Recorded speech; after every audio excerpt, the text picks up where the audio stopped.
رسالة إلى كلاب حماس. نحن المصريون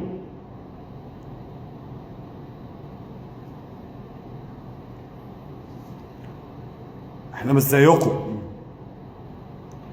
ولا بنخاف من حد مهما حصل. انتوا كتيركم تتنقبوا،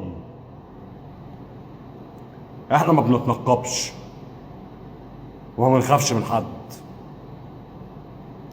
اعلى ما في خيلكم اركبوه، واللي تعرفوا تعملوه اعملوه،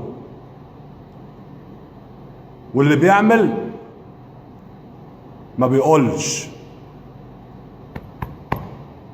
واحنا الجيش بتاعنا لما بيعمل ما بيقولش لحد.